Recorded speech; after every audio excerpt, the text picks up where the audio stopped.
Hey, what's up, you guys? Check this out.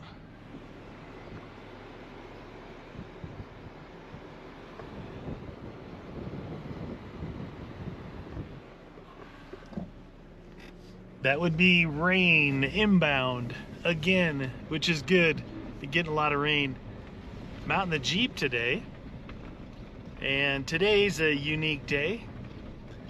Yesterday, I got a wisdom tooth pulled out of my head. Now, the reason why this thing got pulled out was because I broke it. It had a filling in it, and an old crappy filling. I was eating trail mix, and I broke the tooth. So, kind of broke it, I don't know, in half maybe. Anyway, I didn't go to the dentist for a long time, like a few months after I broke it. Then finally someone scheduled an appointment for me to go, and I went, and he's like, oh yeah, we got to pull that thing out of there. He's like, all right. So he set an appointment for another 2 months. So I had to wait like 2 months after that, and it started to really bother me. You know, they started getting like the cold sensitive. Still having a hard time talking. I didn't get any sleep last night.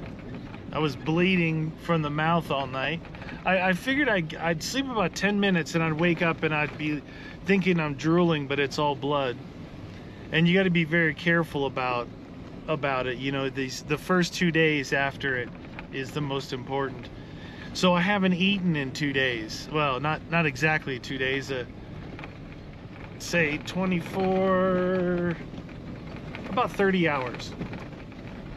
Haven't eaten in about 30 hours, which for me is a lot. And I love to graze, you know. I graze, and when I'm bored I eat, when I'm not bored I eat. Everything I eat. Plus no nicotine, no alcohol, so no chewing, no drinking, no nothing.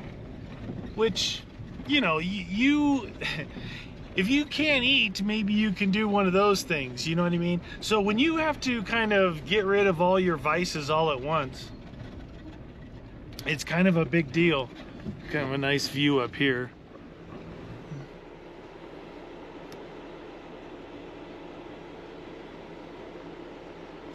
That's a great view. I love that. So yeah, so that's where I'm at. Everything went okay. So the dentist said I had like a hot tooth, because he shot me up with all the whatever they use. I don't know, probably don't use Novocaine anymore or whatever. So whatever they shoot you up with, right? So he shot me up, waited 5 minutes, came back, shot me up again, waited 5 minutes, came back. Then he went in there and he's like, all right, I'm gonna pry between, you know, the teeth to see how loose that wisdom tooth is. And he started prying. I'm like, oh, dude. He's like, you can feel that? I'm like, yeah, like. So I saw what he did. He went down right next to the tooth, like straight into the gums, really deep with the needle, and injected all the way around the tooth. Still didn't help. Still didn't help. For some reason, I could feel it, really feel it. So he had to cut the tooth in half with a little saw, and yeah, I just said, dude, listen, you just got to do it. I'm not going to come back. I'm not going to go take antibiotics and then come back in a week. So just cut it and take it out. And he did. And I felt it the whole way. But he's like, dude, you're crazy. Oh, it's starting to rain. But it's better, you know, it's better to have it out, because it was starting to really bother me. It was starting to affect my upper teeth, my throat, my neck, my ear. You know, your teeth are really central to all that stuff, that whole ear, nose, and throat thing. So, because I can't do anything, I can't eat, I still am not even to the point where I can, where I have the terrible taste of metal in my mouth from the blood. It's been going for a day. You guys are probably like, well, only got 1 tooth. Well, whether you got 1 out or 4, it's the same thing that you're dealing with, you know, the non-eating thing. So I'd rather, if I had to get them all pulled, I'd rather do them all at once, so you only have to go through that one time.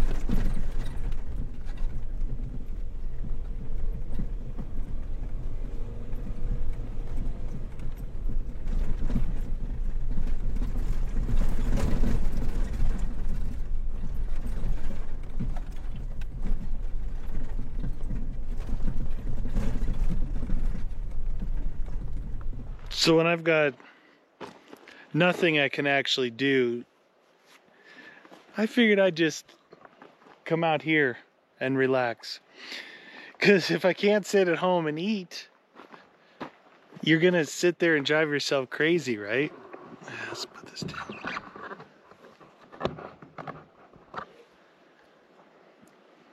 Yeah, I figured instead of sitting at home really close to the refrigerator and pantry but not being able to do anything with them, I figured I hadn't taken the Jeep out in a while, you know, and you need to drive your vehicles. You don't want them to sit for prolonged periods of time, not just because of the battery, but more like the seals and the bearings and all that. You know, you get those oils flowing. So it's been well, I'm sure the last time I drove it, I made a video, I think. So it's been over a month, easily. You got 5 vehicles, you can't always get to them all, right? Five budget vehicles, 5 off-roaders. And realistically, most of them are, they're just old and fun, you know? They're just old and fun. Somebody asked me, oh, did you get any new vehicles lately? I hadn't seen them in a while. I'm like, no, there's no way. I said, first off, I have too many as it is. I have no room for what I have. So even if I wanted to get something, I'd have to sell multiple. And I don't even know, if I had to sell something, I don't know what I'd want to get rid of. Because each vehicle to me is unique, right? It's unique in its own way. You know, the Jeep, the Lexus GX, the 80, the Hippo, and the Raptor. Really, I take the Hippo and the Raptor kind of out of the equation, because that's kind of, I don't really drive them much. Yeah, someone else drives them. That's her daily drivers. But I mean, I will, like, if we got somewhere to go together, we'll jump in the Hippo. Or if we got a kind of a longer way to go, we might probably jump in the Raptor and do that. You know, the bigger truck is really fun on those long distance trips. But for me, really looking at the 80, the Jeep, and the Lexus, they're like 3 different things, really. You know, the Jeep has really got, you know, I always say the same thing. I can kind of do the more extreme stuff.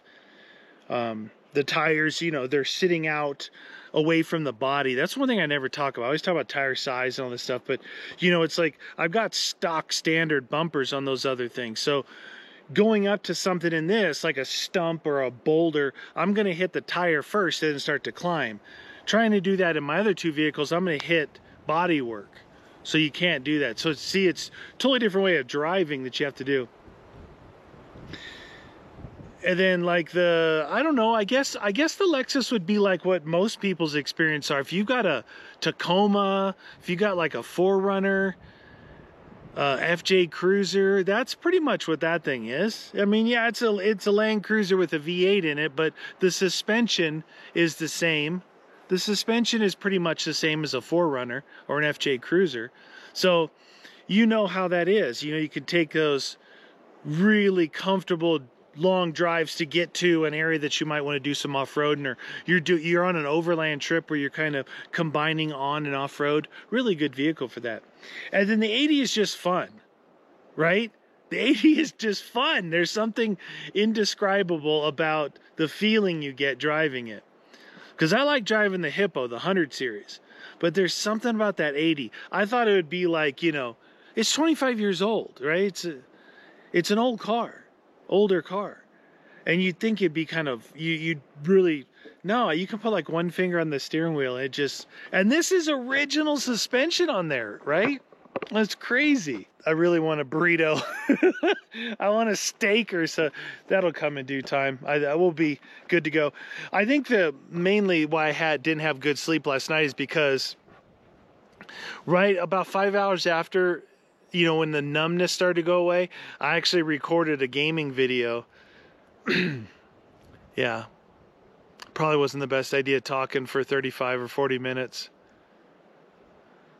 After that, I was bleeding pretty good, but you know, it was whatever, rough night. But I don't take pills. I'm not on any painkillers or anything. I don't really believe in that stuff. Just for me, for my body. I'm not saying what other people should do, but for me, I had bad experiences when I was a little kid, and then some of the stuff just doesn't feel like it works. Like I'll take something, you know. Before I adopted this mentality, back when I was younger, I'd take something, I'm like, it still hurts. But now something else just I feel weird, and this still hurts. So, you know, my only thing I really do is something, either like a Tylenol or an Advil, something like that is what I'll take if I really need to. But other than that, try and stick it out. Good idea. All right, well, this video kind of sucks, but look, this is real life. Yeah, today's Friday. Today's actually my day that I usually go and do something. I did go and do something. I went out this morning in the 80, took Buck for a ride, because I woke up, I couldn't brush my teeth, right? So, I hate that. And plus I had all that metal tasting from all the blood on your tongue. Oh, so I went for a ride. I couldn't even go that long. Came back, and then I tried to sleep on the couch. You know, like whenever you sit on the couch, you're able to fall right asleep. Yeah, it didn't work either, but I think I've slept about 10 minutes. Then I got up, and then I figured I'd take this out, so I took this out. I went by the gun store. Hadn't been there in, I don't know, a month or something. It was funny. I guess they were gone for the last 3 weeks, so they went back to see everybody back in Europe, which is pretty cool. And then I came out here, and now I'm starting to get like, I don't know. So I didn't drink coffee this morning either. I mean, let's just pile it on. I'm really making this sound worse than it is. Like I never get to complain about anything, you know? I never get to say like, poor me. So I'm going to lay it on thick here. Poor me. No food, no coffee, no brushing of my teeth, no nicotine, no alcohol. Not that I do a lot of that stuff, but I do eat a lot. And I do drink coffee every morning, and I didn't this morning. So I had the surgery yesterday, 10 a.m. So I didn't drink coffee today. I did yesterday. But it's feeling pretty good. Like the pain that was there when the tooth was in, that's all gone. All I have now is the hole, the socket trying to heal up. But it actually feels great.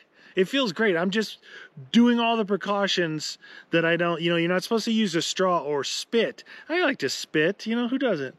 Because what you actually create like a suction in your mouth when you do either one of those, and it'll pull like the blood that's in there out, and you don't want to do that. So that's like always on my mind right there.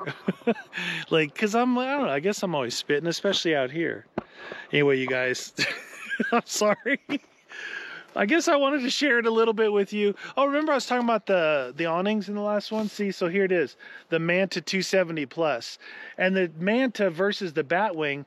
The Batwing you would just fold out and go around. This one, when you fold it out, there's another piece that comes forward here. And that's what I don't really like. Because that's another pole It's a good awning. It's a great awning. I mean, it's expensive too. I can't believe, looking back at the prices, I can't believe I spent that much, but it was my first 270 and I wanted, at the time, it was really the best. Back then, you know, a lot of stuff has changed through the years now as the popularity of off-roading, adventuring, and overlanding has increased. A lot of companies have popped up. People have upped their game with awnings and rooftop tents and all that. And it's really just to the benefit of all of us who use this stuff, that there's more options. Now they just need to get competitive on pricing and we'll be good to go. All right, that's it for me. I'm going to head out of here before it starts to downpour. I don't really feel like getting it all muddy. There's enough mud going through, but thanks for watching, you guys.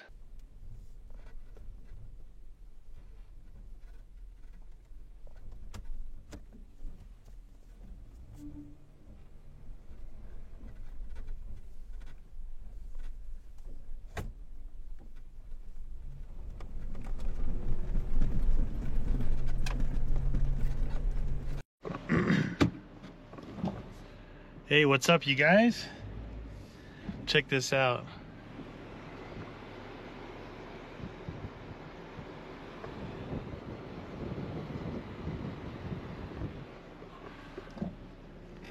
That would be rain inbound again, which is good.